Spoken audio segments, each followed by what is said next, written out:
future, talk radio will actually educate, inspire, and make you think. The future is now. Topics and music that affect your life from Universal Broadcasting Network. Tune in at ubnradio.com.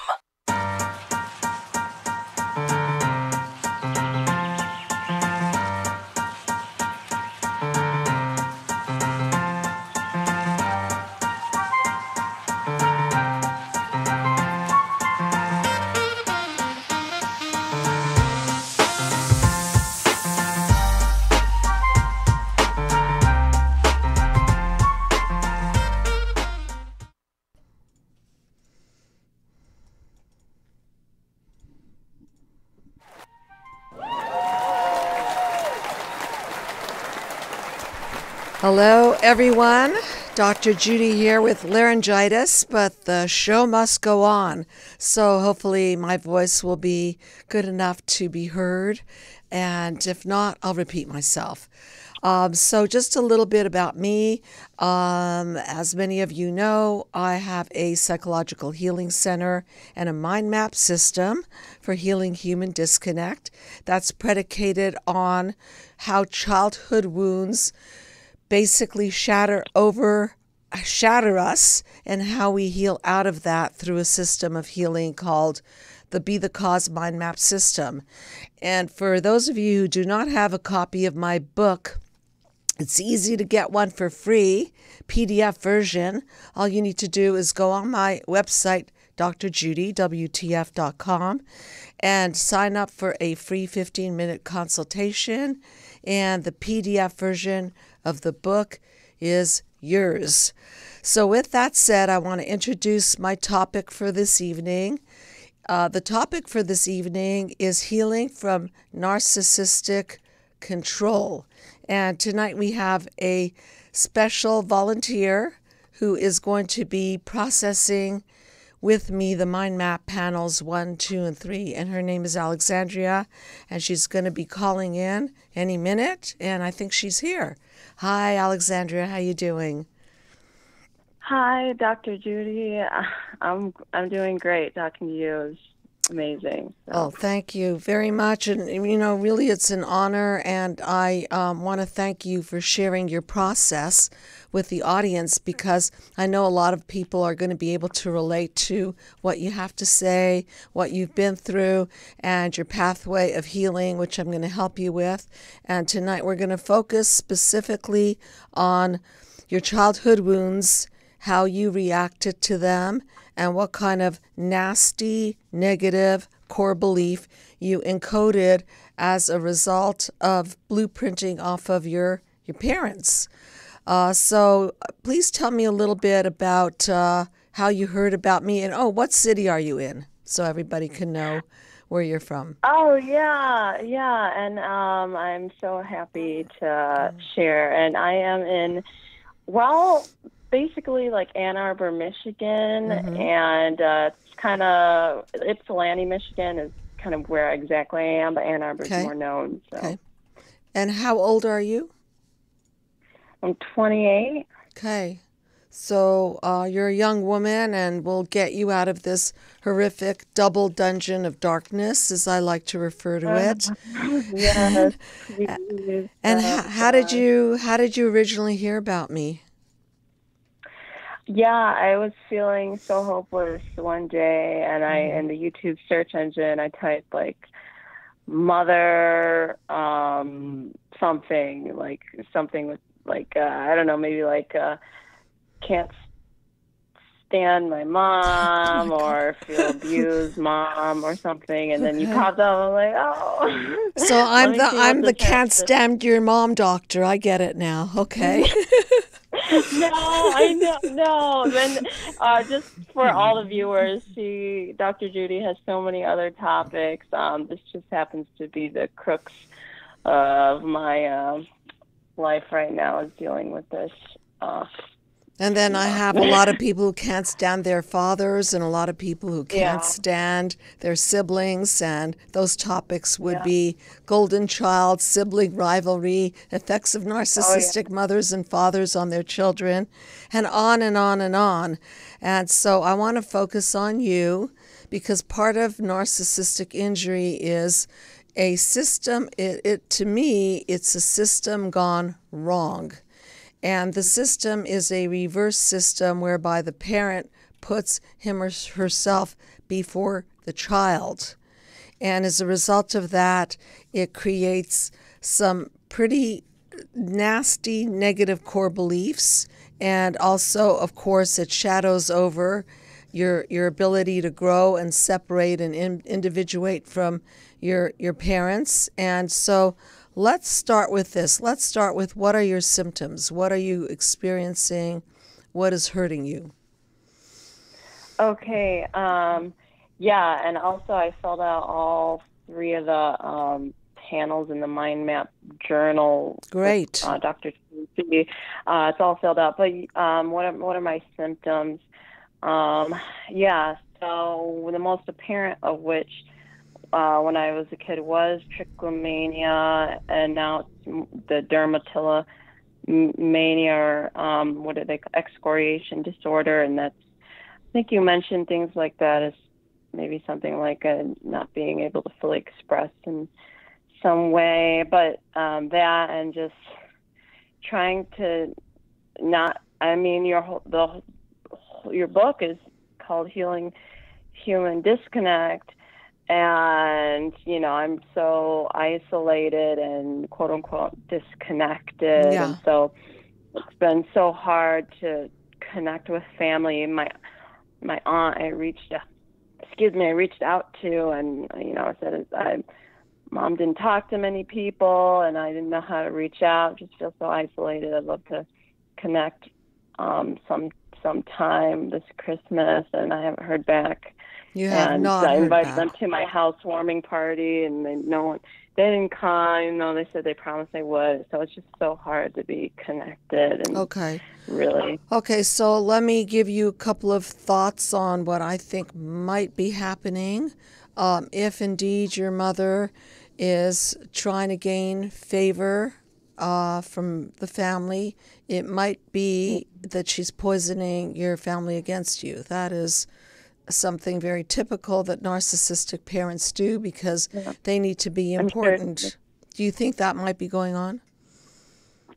At least with my grandparents, Mm-hmm. They can't stop bad-mouthing me, and when I graduated from university, and no one from my dad's side of the family came, and then my grandparents decided to go to their timeshare instead of coming to my graduation. So it was just my mom. She didn't coordinate anything. And anyways, I fell into a deep depression, and they said things like for a year and a half where I was in deep depression, they said things like, you have no ambition, and, and Black lives don't matter. And I happen to be what society calls the mix. But yeah, so they love saying bad things about me. Okay, so the fact that your grandparents didn't come to your graduation is an indicator that, unless you did something to terribly offend them, anything that you could think of that you did to offend your grandparents? No, because I let them know 3 months in advance. Mm-hmm. And then my nana was like, oh, well, just the other week we booked our timeshare in Florida. So, we can't make it because just last week we booked our timeshare. And then that happened with my best friend. She went to vacation in Cancun instead of coming. At the same time. Yeah, at the same time. Okay. Instead of coming to my graduation, even though I went to hers, and then even though I told my dad months in advance, and my side family, who I never met, they didn't come, and so I was just abandoned all different times all at once, which is my issue. Yeah, okay. I'm really very sorry to hear that, and we can already start to hear what negative core belief you might have incorporated into your psyche, having to do with not being too important at all. So Yeah. we will get there, and in the meantime, you can understand that the symptoms you've described, the trichotillomania, correct? I had, yeah, when I was a kid. Now it's the consistent dermatillomania I still have, but Which is that picking was a at your big, skin. You're picking at your skin? yeah, and I have another genetic skin disorder that makes it more apparent. Okay. Where, yeah, but yeah, I do, yeah. Okay. So, the trichotillomania and the picking at your skin disorder, these are anxiety disorder symptoms. And so when we do not have what Dr. John Bowlby, who is the father of attachment theory, when we do not have a secure attachment to our primary caregivers, then we don't feel an inner sense of calm. So, by the way, for those who want to download a copy of the Mind Map Journal, you can do so by going to drjudywtf.com and going to the forms section, and it's free. You could just download it, and you can print it out and start mind mapping yourself. So let's go into the first few years of life because, as you know by reading the book, we need to have basic ingredients for our mental health, ingredients such as eye contact, skin contact, breastfeeding, consistency, parents that put their children before they put themselves. So, how much of this did you get? I received I think the healthy amount of breastfeeding where Okay. it was the breast, and for like a year and a couple months. Mm-hmm. And like, what are the other things you mentioned? An emotionally present, available mother, a father Oh, who... no. No, okay, no. Okay. A She was father... very depressed. Yeah, okay. So when parents are very depressed, it's inevitable that they're not emotionally very present for their children because they're internal, they're busy licking their own emotional wounds, which is why it's so important for parents to do their journey, to do their healing before having children as much as possible. We're never going to be perfect as a human race. It's just that we owe our children the best of our best, not the worst of our worst. And when we do not put the effort in to heal, when we as parents don't do that, we pass on to the next generation what I refer to as the psychovirus, the psychopathology of the multi-generations. So, okay, so you had a depressed mother. What about your father? Was he in the picture? No, no protection from my dad. He would just be on the phone. He would ask me to call him every day, and he was like self-absorbed in his theory because he's very insightful about things, but he wouldn't even just come around to be around the area. His even like when I talk to him now, he was like, I couldn't come around you because your mom is just so, I guess, I forget his word, something like vicious or whatever, but that was his excuse. Instead of just being in proximity, he was like, yeah, I couldn't live with your mom. It's like, yeah, you could at least been in the area. But he wasn't around. That's a fascinatingly bad excuse because there's such a thing as parental rights, and he could have requested custody, and parents sometimes have to resort to exchanging their children at various locations, McDonald's and so on. Yeah. So there was no reason for him to be around your mother. He could have just... Here's the thing. Yeah. I 100% agree with you, and I just recently got mad at my dad.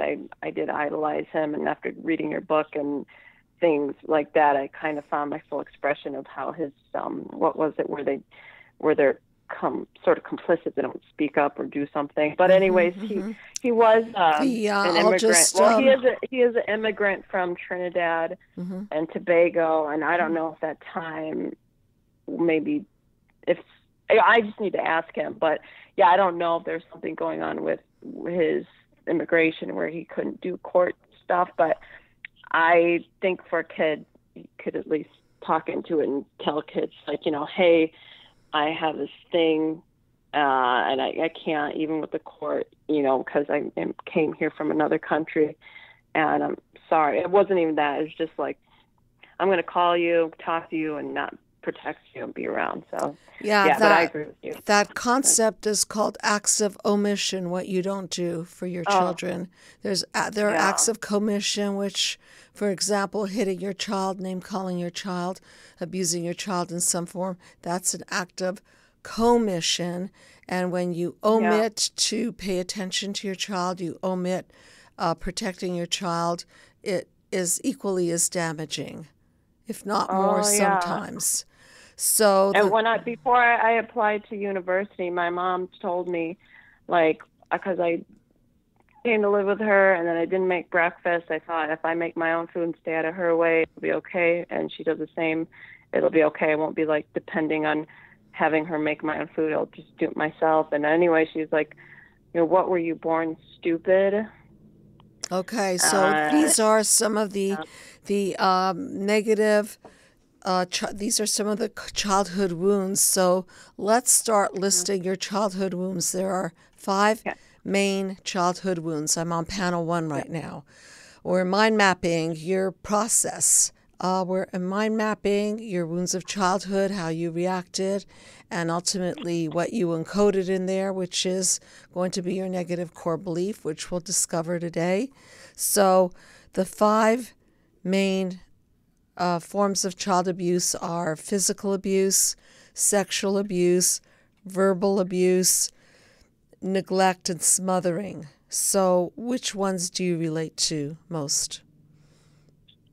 Everything except smothering. Yeah, you could have used a little more of the smothering, right? In a good way, in an attention way. Okay, so tell me a little bit about, let's start with physical abuse, who physically abused you, and to what degree were you physically abused? My mom would kick down my door, and she hit me and chase me around the house and hit me. She has a paddle. She had a paddle, and then even though I like vaguely recall her saying, like, because I barely to remember, but I remember she would say, oh yeah, I'd bite you, like, you know, like a mother animal like bite their young when they're acting out of line. She's like, yeah, I would just like, and then she'd laugh it off, and so many things she'd laugh off. And almost pinch you, bite you, yeah. Yeah, and then she had a boyfriend that basically tried to molest me, where I was in her room, and then he was like, yeah, why don't you come sit on my lap? And I do specifically remember not like being like sexually abused to the point where it's like an intercourse, but it was like obviously incredibly appropriate to have someone who's not your child say, yeah, come sit on my lap, and like I'm gonna bounce my knee, and just, I mean, awful, you know, sexual abuse. And then when I told my mom, she came in and she brought me in front of him. She was like asking him, did you do this? Of course he denies it. Yeah. And then I was right there, and she didn't believe, she like kind of believed me, but didn't believe me. And anyways, that wasn't the reason why they broke up. It was because of domestic abuse. Wait, they broke up because of why? Because of domestic abuse. It wasn't for that reason. So you think that a mother who was anywhere near of a protective mother would have right then and there believed her child over her boyfriend, right? Children don't make these things up too often. It's a rare thing that a child will tell a story like that. And she chose him over you. So there it is again, putting the herself before her child. And it was only when she was a victim of the abuse that she left, not when you were the victim of sexual abuse. Yeah. How old were you at this stage? I really can't remember, but it was younger than a teenager. Okay. And you told your mother right away? Yeah, he was like, "Don't tell," and then I went and told. Because I can't remember my exact age, but like I said, I know I was younger than a teenager. Okay, so the fact that your father was not in the picture, the fact that your mother wasn't there to protect you, leaves you open and vulnerable in a very unsafe world. Can you see that? Yeah. Yeah? Okay. Yeah.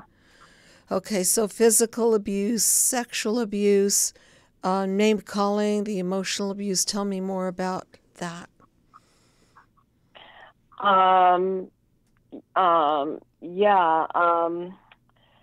Fast forward to before I applied to university, where I mentioned earlier that my mom, she said, "What were you born stupid?" And I was, to hear that from your own parents' lips, devastating thing. Yeah. And so I called the police to see if they had any therapy service or something. How old were you at this point? Oh, this fast forward to maybe like 20, 21. 20. You called the police. You called the police to see if they had any psychological services.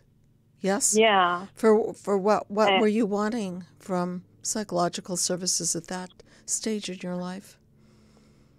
Because when my mom said, you were born stupid,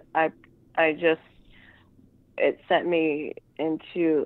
I just felt so sad and depressed, and like I couldn't believe she said that, and I just needed someone to talk to about like how this isn't right. She's saying these things to me. Of course. And so they sent out a police officer, and he was like, "Yeah, I can take you away from this place," which is this little trailer park in Michigan.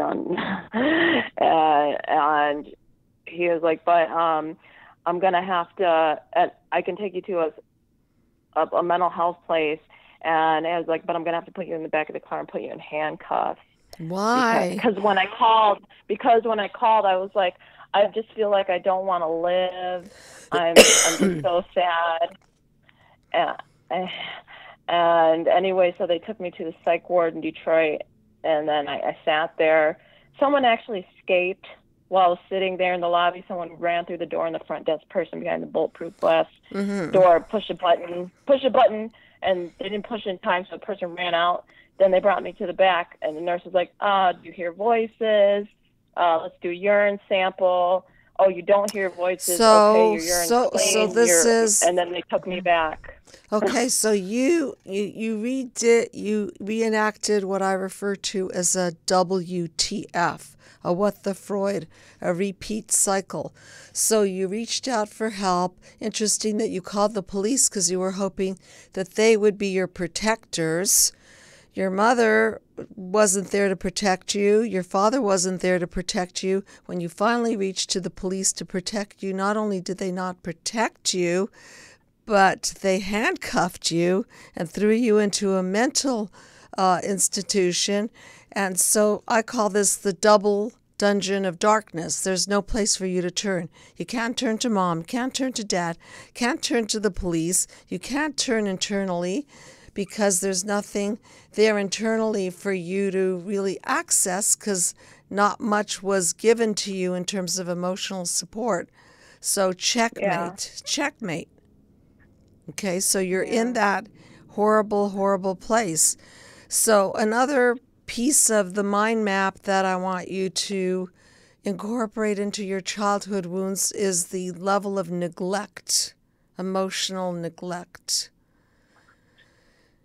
A mother who was not present, a father who was not present. How lonely you must have felt in these years. So of lonely. Very lonely. Okay.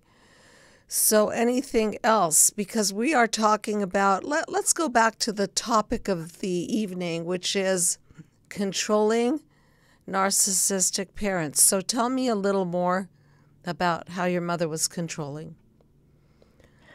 Oh goodness, it's an interesting dichotomy because in terms of my quote unquote freedom as a teen growing up, I could do this or that. It wasn't like you have a curfew or things like that.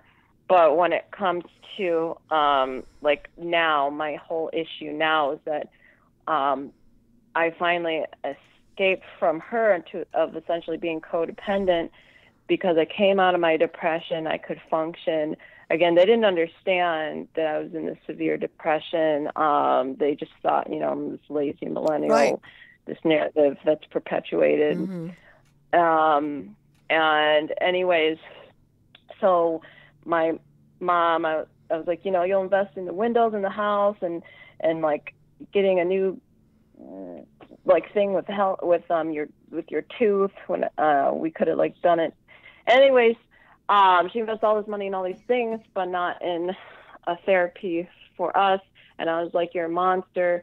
And then I guess when I confronted her that way, she started beating me with a stick. And so I escaped where I moved out, and I have the car, which I use to go to the clinic where I provide treatment.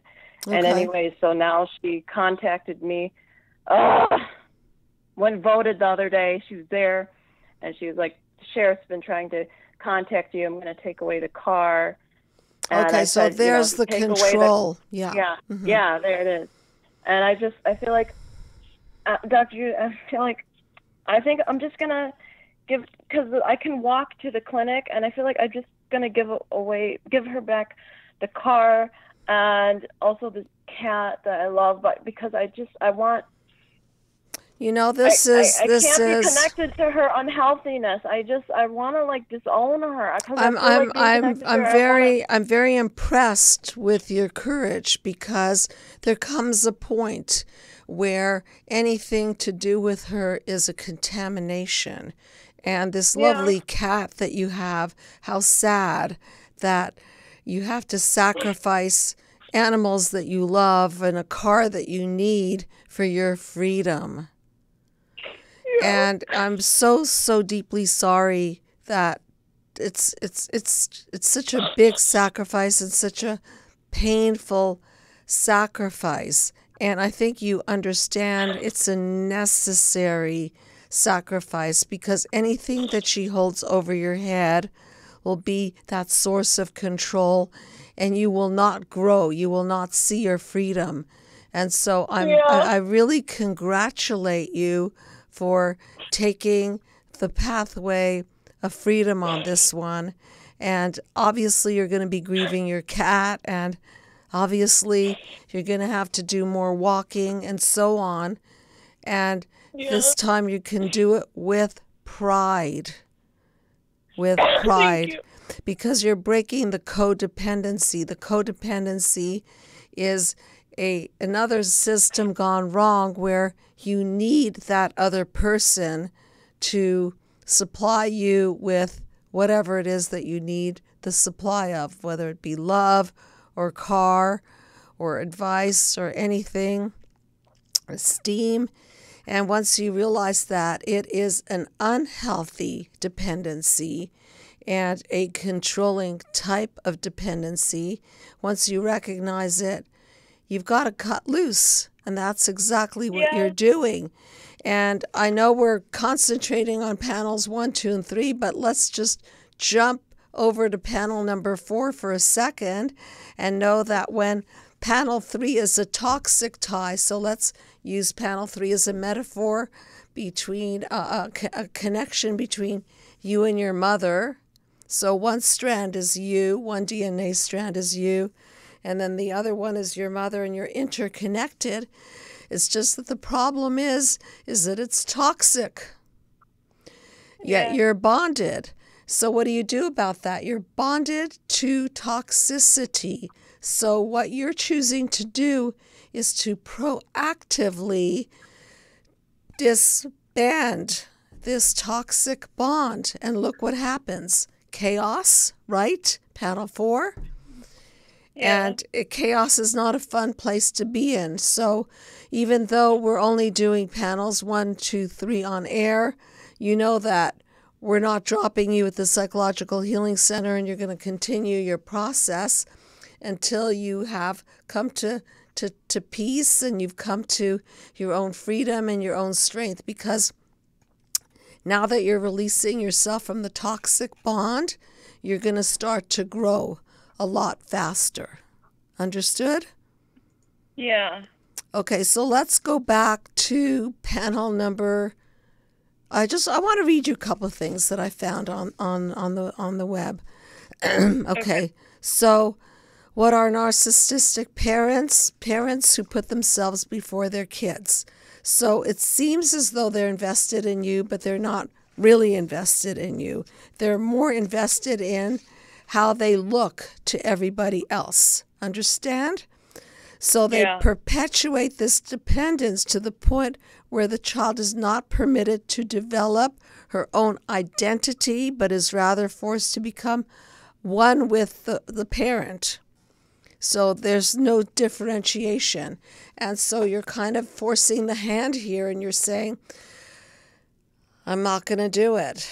I'm not going to do it as much as I need my car, as much as I love my cat. The price tag is too high, because you're absolutely right. You're absolutely right. If she can hold the cat over your head, if she can hold the car over your head, now you are locked in her psychological prison of a world. Right? You've just signed up for jail. I can't do it anymore. No. I have too many feelings of suicide, and she won't heal. I said, Dr. Tracy is willing to go through this sliding scale for us, and she was like, no, I'm not doing therapy. And she thinks that I can make all these payments, $200 on a car, when I had to pay 3 months of rent in advance to escape from her. And I provide dental hygiene treatment. I clean people's teeth. I can't even manage fixing the teeth that I need to be fixed, let alone pay this car. So it's just like, I can't. Okay. I want to live. I can't. By the way, just for the audience to know, Dr. Tracy is one of the members of the she's on staff at the Psychological Healing Center, wonderful human being. And we do take people on a sliding scale basis. We try to help as much as possible. At least if you can't afford anything, then call for a free consultation and get a copy of my book, PDF version, Be the Cause, Healing Human Disconnect. It'll start straightening out your mind and organizing it. So back to your controlling mother. You refuse to be in her double dungeon of darkness. Wow, good for you. Amazing. Thank you. Yeah. Thank you. So courageous, okay? And, I wrote something to myself today. I'm trying to think what it was, but it was a personal message to do things that make a person fall in love with themselves.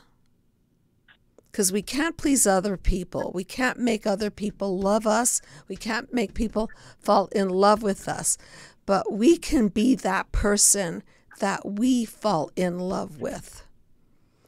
And so and love more and more. So aren't you a little bit more in love with yourself that you took a stand? I am. Good. You helped me do that. And good. Thank you. You're such a loving person with what you create for humanity. It's amazing. That's really sweet of you and very kind of you to acknowledge that. And when you made that choice, that was a paradigm shift and a very, very difficult one. And so let's go on to your reactions to the wounds of childhood, the physical abuse, the emotional abuse, the sexual abuse, the neglect. So When I say reactions to the wound, I'm talking about the primitive brain. I'm talking about amygdala, fight-flight system that it tells us to fight or flee. And in your case, as a baby, you can't do either. You can't fight, you can't flee, because it's only now that you can truly escape. You as an adult, you're 28 years old now, you're not 20 where you have to call the police and get their assistance, and now you'll never do that again because that wasn't assistance. So now you can walk out. You're going to pay a price, but you already know that you will pay a much, much higher price if you stay. Yeah. Clear on that one, yes? Oh, yeah. Oh, yeah. And when they're not willing to do their own healing, yeah. People can say sorry as much as they want, but when they can't own their own stuff, it's going to be the same. And thank you. I want the audience to hear that. Unless you're able to self-correct, first self-reflect and then self-correct, you're not going to grow. And sorry doesn't cut it. You can spit on people, kick people, punch people, and say, I'm sorry, and then repeat the behavior. And that's not a real sorry because nothing's been learned. So you're absolutely correct. People who cannot look themselves in the mirror and own their own stuff are not going to grow. And they're not people that you want to associate with because they're going to be projecting their feelings onto you. They're going to be blamers and shamers and judgers and not people responsible for owning up to their piece in the disconnect. Okay, so let's go back to you as an infant. This is a time when you were pre-verbal, before words, and you were being emotionally neglected by a depressed mother. Your father wasn't present. You were maybe pinched or I don't know what, bitten. So what do you think the baby was feeling and doing during this period of time? Yeah, I just the anxiety of not knowing, and I'm thinking she did that when I was, at least the biting when I was like hopefully not an infant, but just I'm in pain and I'm yes. Not mirrored. Not mirrored. Mirrored, for those of you who don't know the term, means that the parent is in tune with you. Mirrored would be something like if you smile, the parent will smile back. If you look like you're in pain, the parent will attune to your pain and act upon it by trying to figure out what to do.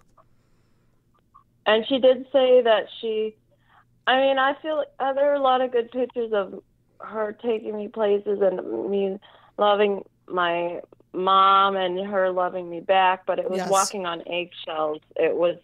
I never knew what it, and then finally she complains of me doing that to her because finally I got spiteful and I wanted to show her that this is how it feels, but that only can be last for so long because it's so unhealthy. And that was one of your defense mechanisms, is you tried to get her to feel what she made you feel. And I think one of the ugliest things a parent can do is injure their child and then punish the child for the symptoms and reactions that they caused. I'll say it again, okay? So parent does something to disconnect and hurt the child. Child reacts to that, and then the parent punishes the child for their reactions. That is one of the most horrible things a parent can do to a child. Okay, so with that said, can you see how the baby of you and the adult of you must have felt unsafe, anxious, right? Lonely, fearful. Okay, so these are your panel 2 reactions to your wounds. I'm imagining that. And I just have to say, Dr. Judy, and thank you. Yes, thank you so much for outlining that. And I just have to say, after reading your book, one of my coping skills with, along with like meditating every day and going for my walks, now is that when I find myself picking at my skin, I close my eyes, I take a deep breath, and I sort of recognize my quote unquote inner child, and I say, I hear you, I feel you, I feel your pain. I'm here, and I'll always be here, and we're always connected to Mother Earth. That's so beautiful. And I'm letting you go with love. And I have to say that out loud, and then I can walk away, and I can sometimes I'll hug myself, and then I'll walk away, and I'm okay. But I need to meditate every day and go for my walks, or else I can just drift back into my just picking and being. So now you understand that you're picking at yourself is a metaphor and an actual acting out of your mother picking on you, and that you were picking on yourself to try to take out the pain of what the emotional pain was doing to you. It's kind of like a form of cutting, another form of cutting, converting the emotional pain into physical pain. And so now that you're beginning to be your own best friend and your own soother, right? Now you can 100%. See, that's what you're doing.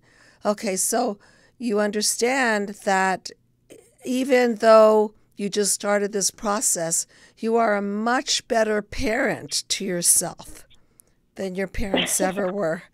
Okay, so you've already outgrown them on that level. So I felt like I mothered her in a way when I became a teen, because she was always just having tantrums, and then my dad. But thank you. I feel like that's. Yeah, and your job is not to mother your mother. That would be what I refer to as the parentified child. Again, putting her before yourself. You're not doing that again. So you're walking away from that. And so let's look at your panel 3. And I know we're doing a kind of a crash course on mind map, panel 1, 2, 3, because it is a radio YouTube show and we only have limited time.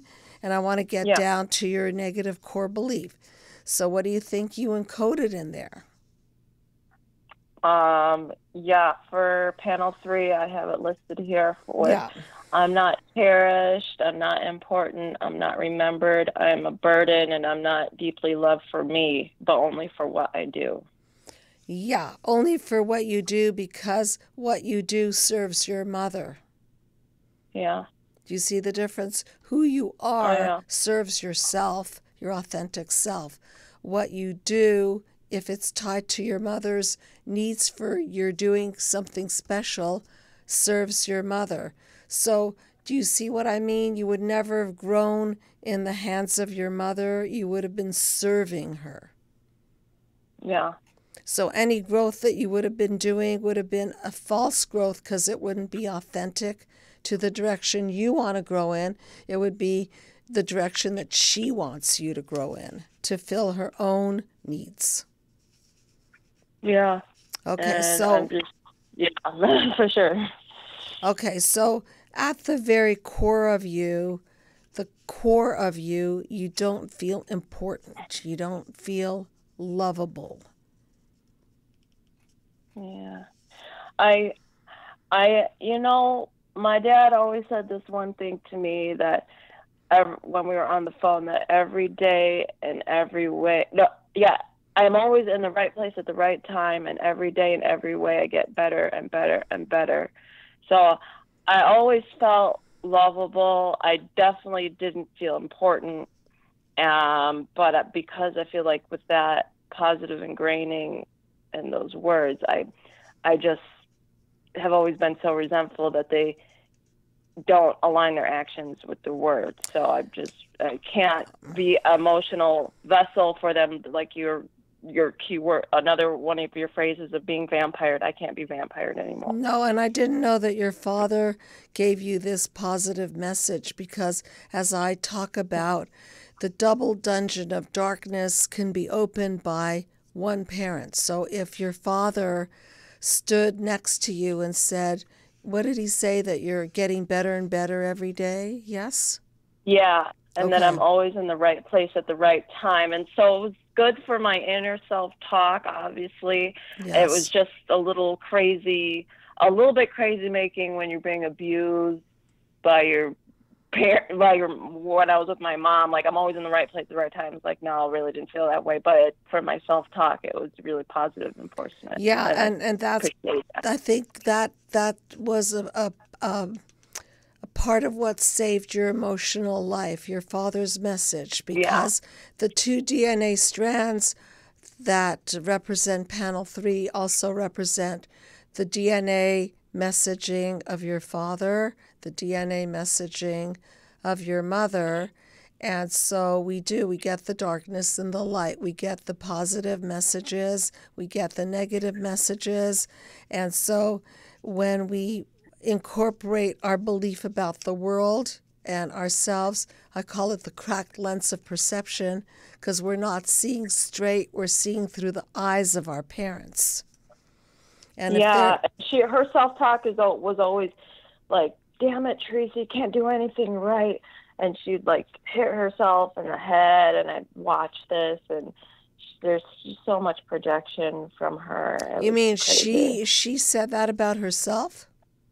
Yeah, all the time. She'd be like, and she'd cuss herself down in front of me, like weird cussing, fits of cussing, just really dehumanizing herself. Well, you can definitely see the multi-generational transmission there of her mental unhealth and her panel 1 wounds, and how she reacted and encoded her own sense of being, and now she's projected that on you, and you bravely refuse to take the projection.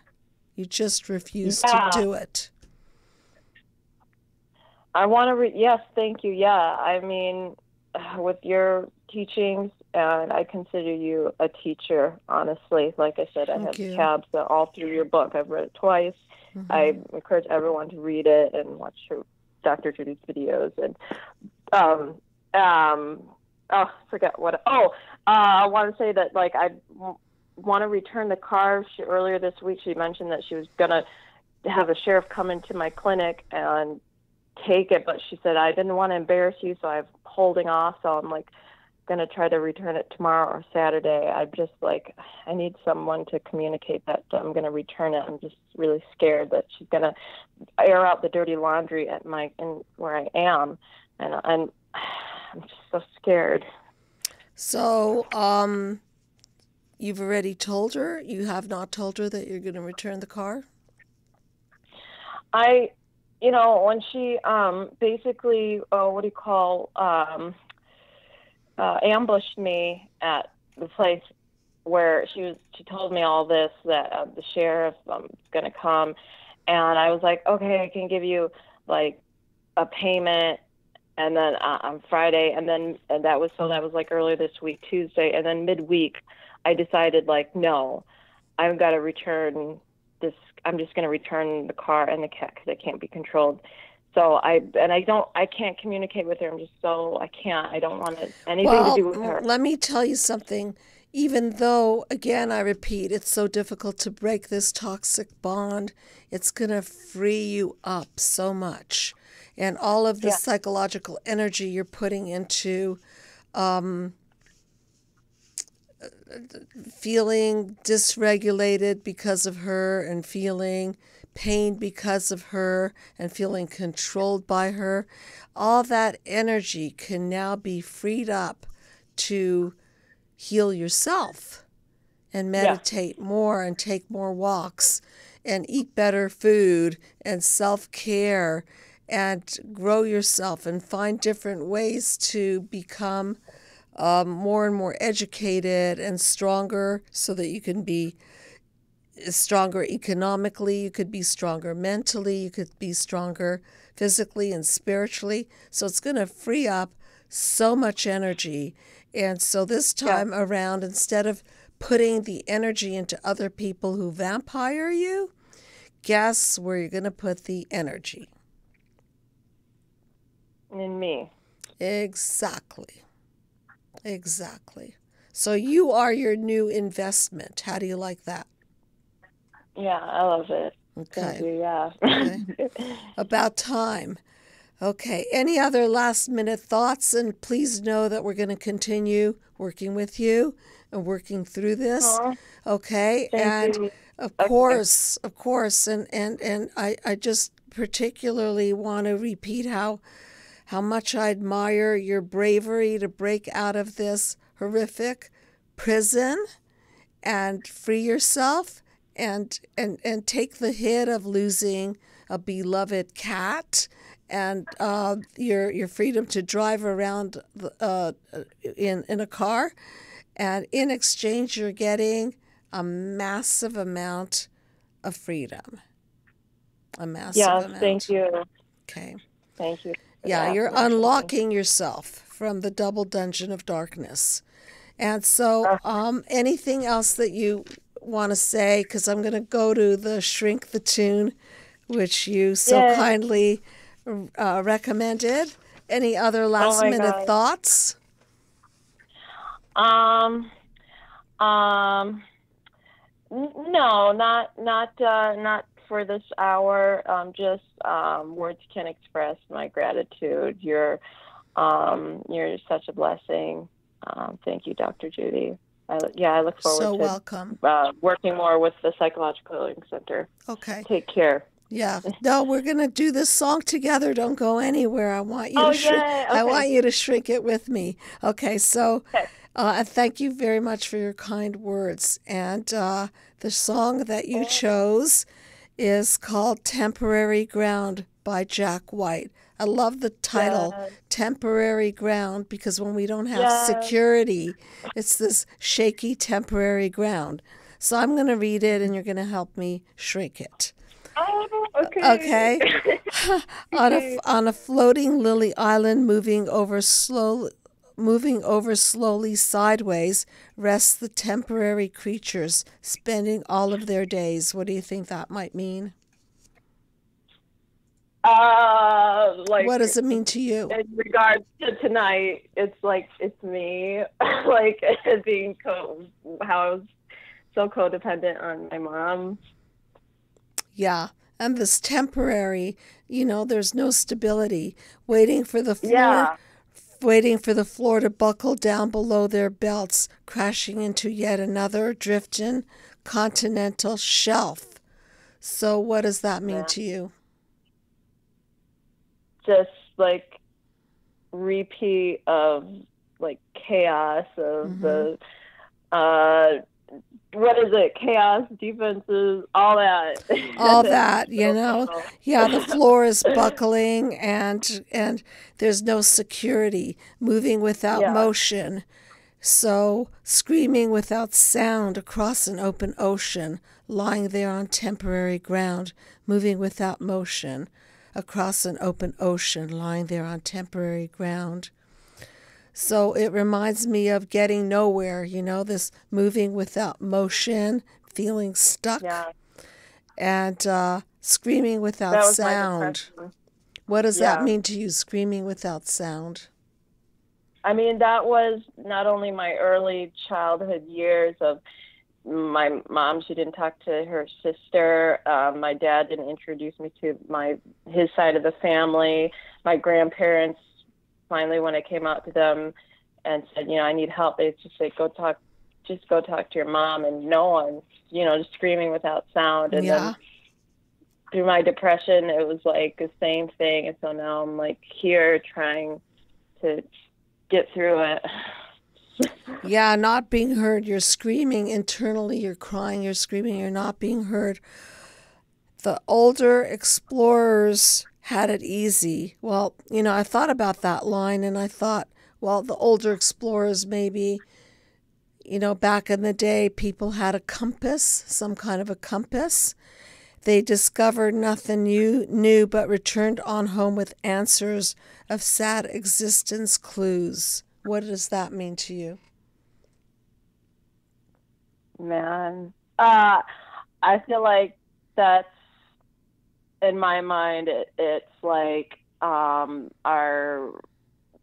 the ancestry of humanity, like coming back, and like the ancestry of humanity, just like going through the same psychotic cycle of trying to exist in life. Beautiful, beautiful. I think I'll have you on the show to shrink my tunes with me. You're very good at well, this. Thanks to you. You're very good. You're definitely thinking like a shrink. All the creatures have it hard now. Nothing but God is left to know. And while he left us all here hanging with an illusion of a home. What about that line? What does that mean to you?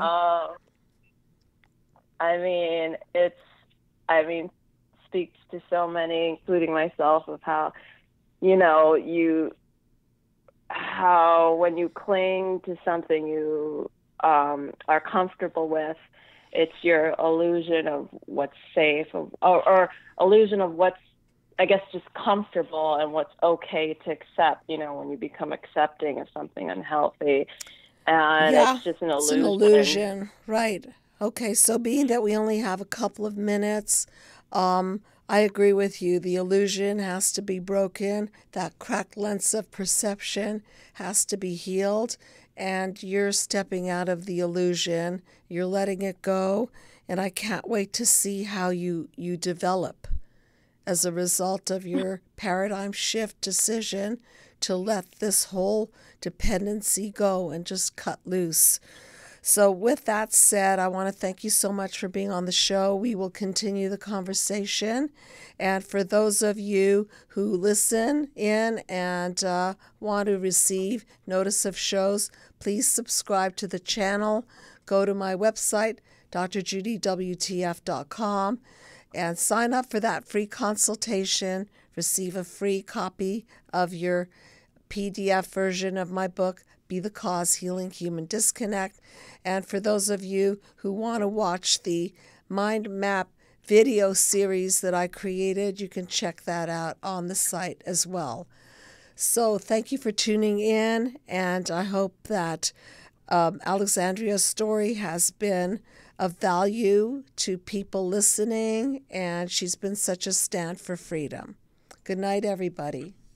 Thank you, Dr. Judy. Good night. Thank you so much, Alexandria.